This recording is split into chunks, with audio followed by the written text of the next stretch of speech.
PEGI 18.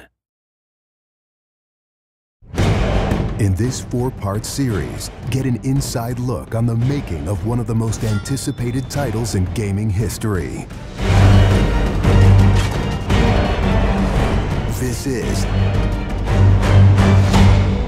Inside Assassin's Creed 3.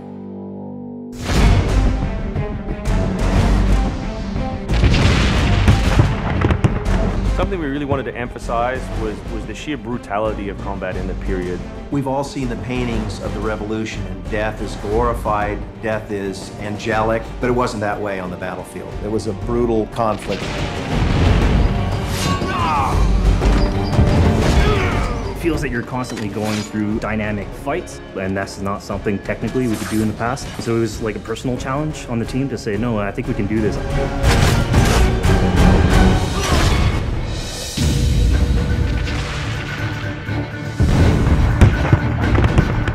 These armies are filled with different types of weapons. So, you have everything from muskets, you have grenadiers, you have guys with boarding axes. Being shot by a musket would be an awfully painful way to go. The caliber size of the ball was at least 3 or 4 times as large as anything that any modern military is using today. After the muskets were discharged, they would charge with their bayonets. What basically is a giant spear, and he has every intention of running that through you. They would shoot and then they would march, and that hand-to-hand combat was really brutal. And whether it's people using a bayonet affixed on the end of a musket, a small hatchet, this is a kind of killing that is very mano a mano.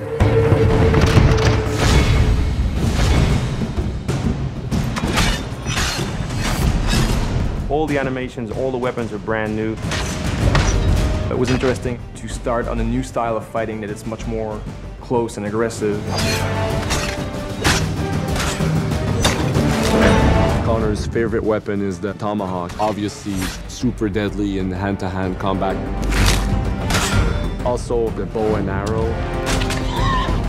It fits with his native heritage and it's lethal. The rope dart, it's a real accurate Chinese tool that we found the references for that period as well. He can use it from the ground, so he can bring the enemy towards him. It gives him the ability, for example, on a tree, to hang someone from above.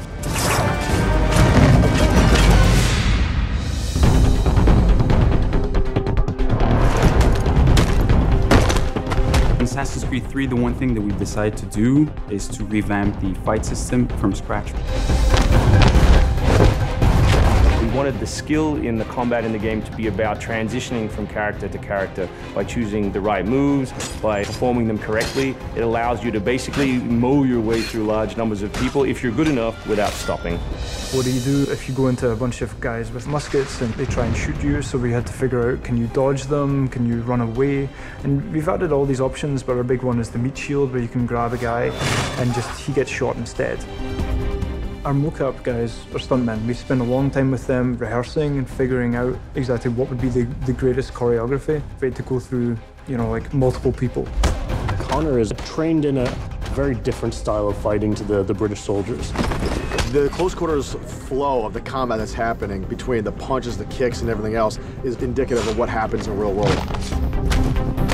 I'm very impressed by the moves that they do. It's cool to see push kicks and axe kicks and different sort of takedowns that are done correctly and very believable when they're done. Right hand right, punch to the face, boom, to the throat, to the groin, finish with boom.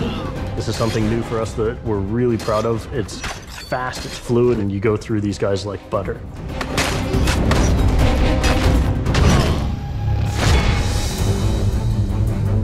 Connor is essentially the first guerrilla fighter. He's someone whose goal is always to move behind enemy lines, to pick off his target, and to escape.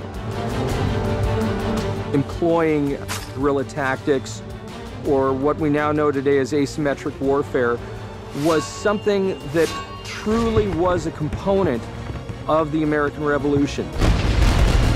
They learned what we would think of as guerrilla-style warfare. You sort of hit quickly and then disappear. American tactics were really frowned upon by the British because the Americans did adapt the tactics that were used by the Native Americans from the French and Indian War. The first big battle, Lexington and Concord, takes place on a New England town green. And as the soldiers march back to Boston, they are marching along a dirt road lined by stone. You know, it's not the most effective strategy, wearing your bright red coat and march through the woods while some farmer's trying to shoot at you. The Americans brought a tactic that they couldn't really cope with. They essentially took it away from the battlefield and they started guerrilla tactics.